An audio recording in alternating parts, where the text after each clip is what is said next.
ეს ლტოლვილთა ბანაკია მავრიტანიაში, სადაც მალიდან გაქცეული ადამიანები რუსეთის ახალი სამხედრო დანაყოფის აფრიკის კორპუსის მიერ ჩადენილ საზარელ დანაშაულებს აყვებიან. რუსული კერძო სამხედრო კომპანია ვაგნერი, რომელიც მალის, ბურკინა-ფასოსა და ნიგერის სამხედრო მთავრობებს დასავლეთ აფრიკის საჰელის რეგიონში ალ-ქაიდასა და ისლამურ სახელმწიფოსთან დაკავშირებულთა წინააღმდეგ ბრძოლაში ეხმარებოდა, აფრიკის კორპუსმა მიმდინარე წელს ჩაანაცვლა.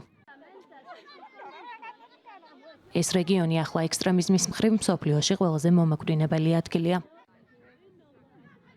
გაერთიანებული ერების ორგანიზაციის თანახმად ძალადობა ყველა მხრიდან მოდის, თუმცა ახლა ახალი აფრიკის კორპუსის წინააღმდეგ ბრალდებებია. Associated Press-ი მალის მეზობელ მავრიტანიაში ამ ბანაკსა და მის მიმდებარე ტერიტორიაზე 34 ლტოლვილს ესაუბრა. სხვა მძიმე დანაშაულებთან ერთად ისინი მედიას გაუპატიურებისა და თავის მოკვეთის საზარელ ამბებს უყვებიან. საველე ჰოსპიტალში უძრავად იწვა, თვალები გაშაშებული ჰქონდა, სამედიცინო პერსონალი ჩქარობდა, რადგან ეს მისი სიცოცხლის გადასარჩენად ბოლო მომენტი იყო. ამბობს ექიმი 14 წლის გოგონაზე. ოჯახის წევრები ყვებიან, რომ გოგონა რუსმა მებრძოლებმა გააუპატიურეს. მათვე თავი მოჰკვეთეს ბავშვის ბიძას.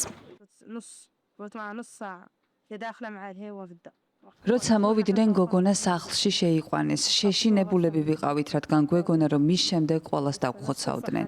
მასთან ერთად სახლში 30 წუთის განმავლობაში იყვნენ, ახალგაზრდა კაცი კი ჩვენკენ განცალკევებით ყავდათ. გოგონას ცემეს, მათი ძალიან ეშინოდა და ტირილი დაიწყო. ტიროდა სანამ ბოლოს ჩვენ არ დაგვიბრუნეს. შემდეგ ახალგაზრდა კაცი წაიყვანეს და წავიდნენ.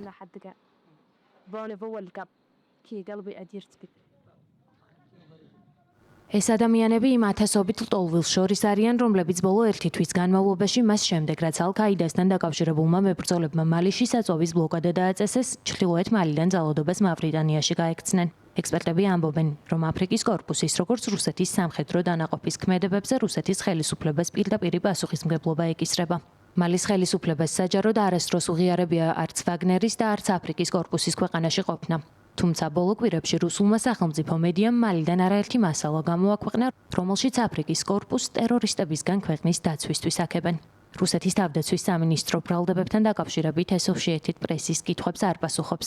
გაეროს თანახმად 10 წლეულზე მეტია მალიში მიმდინარე კონფლიქტში სექსუალური ძალადობის შემთხვევები ხშირია და ამაში ყველა მხარეა დამნაშავე. გაერთიანებული ერების ორგანიზაციისა და ჰუმანიტარული მუშაკების თქმით, ამ დანაშაულების აღრიცხვა, შურისძიების შიშით, სამედიცინო დახმარებაზე შეზღუდული წვდომისა და სექსუალური ძალადობის ირგვლივ არსებული სტიგმის გამო შესაბამისად ვერ ხერხდება.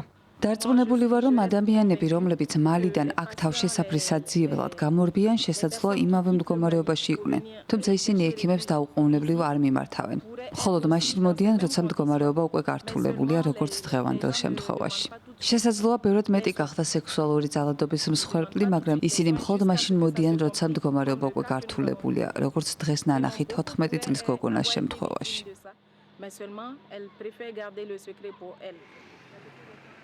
გაერომ აქამდე ვაგნერიც და მალის არმიაც დაადანაშაულა მშვიდობიანი მოსახლეობის წინააღმდეგ ჩადენილ ომის დანაშაულებში.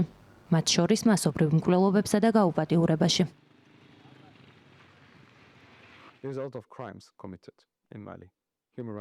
მალიში უამრავი დანაშაული ხდება და ადამიანის უფლებები ირღვევა. ბევრი გააუპატიურეს, თავს დაესხნენ და მოკლეს. ოჯახები დაყოფილია, ვფიქრობ ვითარება არ შეცვლილა.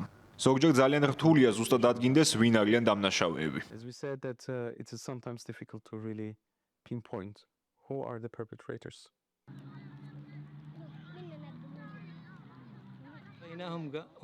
ეს ადამიანები ჩვენთან საუბარსაც კი არ ცდილობენ. როგორც კი ვინმეს შეხვდებიან, კლავენ. იქნება ეს მწყემსი, ფეხით მოსიარულე თუ ადამიანი, რომელიც უბრალოდ საკვებს ეძებს.